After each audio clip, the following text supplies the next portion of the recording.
Hanggang ngayon, hindi pa rin nare-resolba ang agawan ng Makati at Taguig sa Fort Bonifacio. Lalo pang uminit ang sitwasyon nang magpang-abot ang dalawang magkalabang grupo na nag-ugat sa baklasan ng tarpaulin. Balitang hatid ni Marisol Abduraman. Sa videong ito, binabaklas ng mga lalaki na kaputing t-shirt na may nakasulat ng I Love Taguig ang mga tarpaulin na kalalagay lang ng Makati LGU sa Makili Road sa Forbes Park. Nakasulat sa tarpaulin na Welcome to BGC Makati. Maya-maya, dumating ang mga tauhan ng Makati City na nakaasul na pantaas para sitahin ang mga nagtatanggal ng tarpaulin. Pero di nagpatinag ang mga taga-Taguig hanggang magkagulo na. Kaya si Makati Mayor Junjun Binay nang gagalaiti sa anyay sobra ng ginagawa ng mga tauhan ng Taguig. Ang ginawa nila kahapon sa Makili ang pinakasukdulan na. At ito ay hindi namin mapapalampas.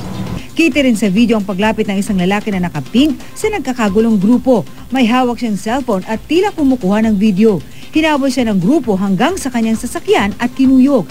Ang lalaking nakuyog, iniharap sa media ni Binay. Nakabenda ang braso at nagpakilalang si Ryan Guray, tauhan ng Barangay Southside, Makati. Pinipilit kong kunin ang cellphone dahil dapat daw burahin ko yun dahil ano daw po ang authorized ko para kunan sila ng ano. Tapos nung hindi ko po binigay, doon na po ko nila ginawa ng action na saktan. Tapos saka ako dinetret na papatayin kung hindi ko ibibigay sabay-sabay. Mayor Lani, isuko na ninyo ang mga empleyado ng Taguig na lumabag sa batas.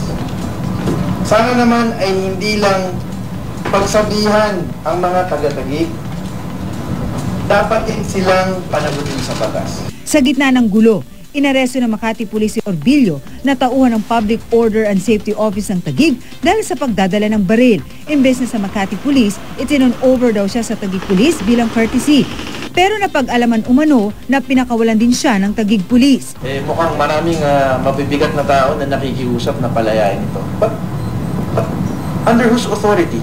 Na sana hanggang umaga madala sa amin. Masakit man sa kalooban ko, masasabi natin na ito ay obstruction of justice. At kami ngayon ay magpapay ng case. Hindi nagbigay ng pahayag si Taguig Mayor Lani Cayetano. Pero sa statement ni Kim Pauti ng Public Order and Safety Office ng Taguig, pinabulaanan niya na pinatakas ng Taguig Police si Orbilio. Permado ng Makati Police ang release order ni Orbilio. Dahil sa pag-aresto kay Orbilio, sasampa ng reklamo ng Taguig ang hepe ng Makati Police. Nangyari raw kasi ang gulo sa Makili na ayon sa Taguig ay sakop pa rin nila at labas na nasasakupan ng Makati. Hinihingi rin nila sa Makati na isurrender nito ang lahat ng kanilang police personnel, MAPS at iba pang empleyado na pumasok sa Taguig nung magkagulo. Nitong Agosto lang, ipinalabas ng Court of Appeals ang desisyon nito na nagbibigay ng jurisdiction sa Makati City sa mahigit 700 ektaryang Fort Bonifacio, kabilang na ang BGC. Wala pang desisyon ng Korte sa isinapang motion for reconsideration ng Taguig.